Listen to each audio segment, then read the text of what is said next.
Émilie lit du Musset, et moi, en écho à ton poème de Musset, je te réponds par un autre poème qui s'appelle Une soirée perdue.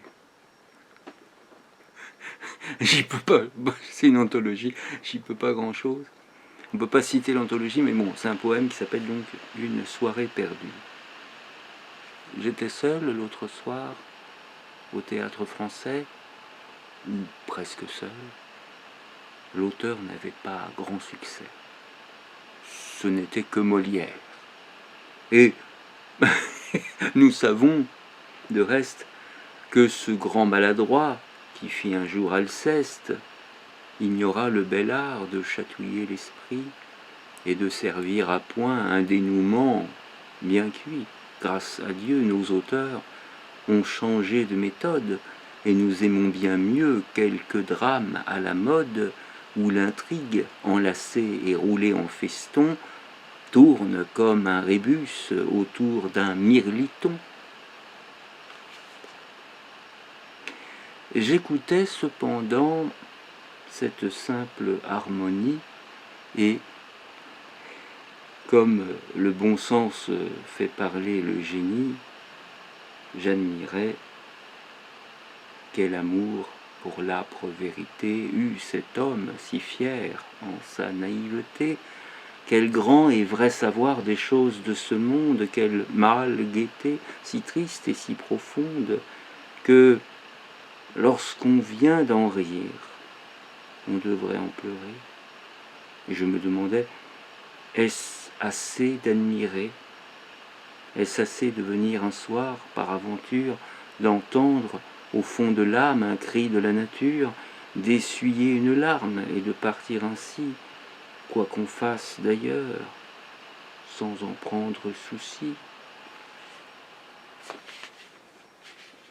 Enfoncé que j'étais dans cette rêverie, çà et là, toutefois, lorgnant la galerie, je vis que devant moi se balançait gaiement, sous une tresse noire, un cou svelte et charmant, et voyant cette ébène enchâssée dans l'ivoire, un vers d'André Chénier chanta dans ma mémoire, un vers presque inconnu, refrain inachevé, frais comme le hasard, moins écrit que rêvé.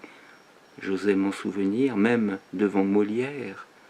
Sa grande ombre, à coup sûr, ne s'en offensa pas, et tout en écoutant, je murmurais tout bas, regardant cet enfant, que ne s'en doutait guère, sous votre aimable tête, un cou blanc délicat se plie et de la neige effacerait l'éclat.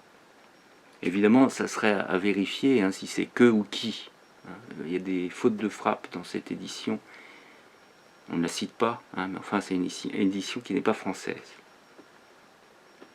Puis, je songeais encore, ainsi va la pensée, que l'antique franchise à ce point délaissée, avec notre finesse et notre esprit moqueur, ferait croire après tout que nous manquons de cœur, que c'était une triste et honteuse misère que cette solitude alentour de Molière, et qu'il est pourtant temps, comme dit la chanson, de sortir de ce siècle ou d'en avoir raison, car à quoi comparer cette scène embourbée et l'effroyable honte où la muse est tombée? La lâcheté nous bride et les sots vont disant que sous ce vieux soleil tout est fait à présent, comme si les travers de la famille humaine ne rajeunissaient pas chaque an, chaque semaine, notre siècle à ses mœurs, partant sa vérité, celui qui l'ose dire est toujours écouté.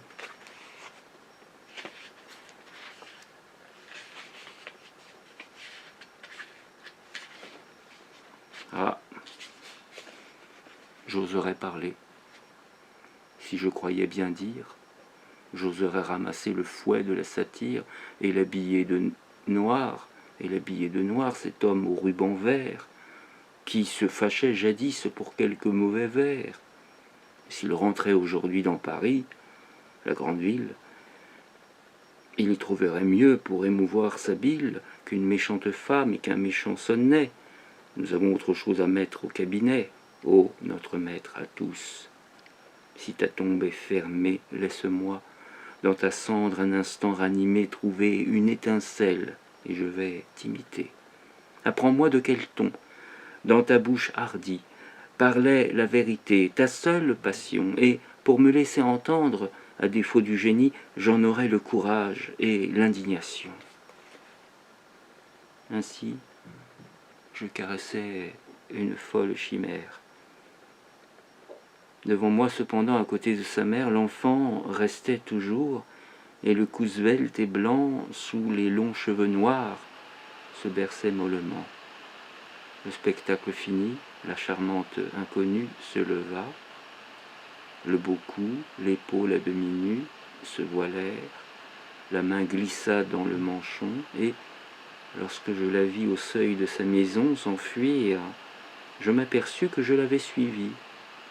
Hélas, mon cher ami, c'est là toute ma vie, pendant que mon esprit cherchait sa volonté, mon corps savait la sienne et suivait sa beauté, et suivait la beauté, et quand je m'éveillais de cette rêverie, il ne m'en restait plus que l'image chérie, sous votre aimable tête, un cou blanc, délicat, se plie, et de la neige effacerait l'éclat.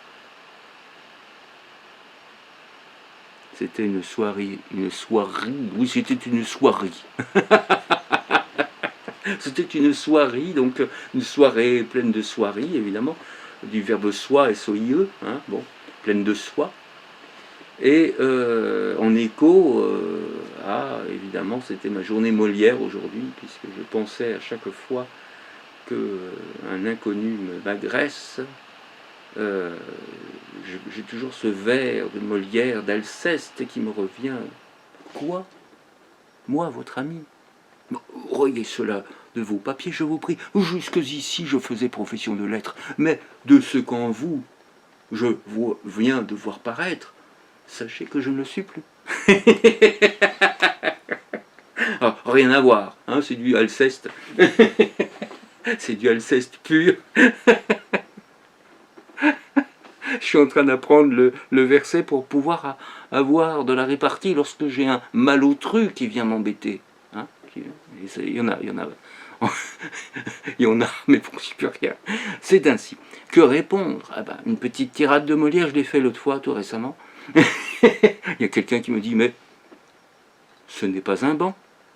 Et alors à ce moment-là, je réponds, parce qu'il veut que j'aille m'asseoir ailleurs. Quoi? Moi, votre ami? Rayez cela de vos papiers, je vous prie. Et je me lève, évidemment, je pars et je dis, sachez que je ne suis plus plouf. En gueulant quasiment, hein. Mais sachez que je ne suis plus, et puis je suis parti.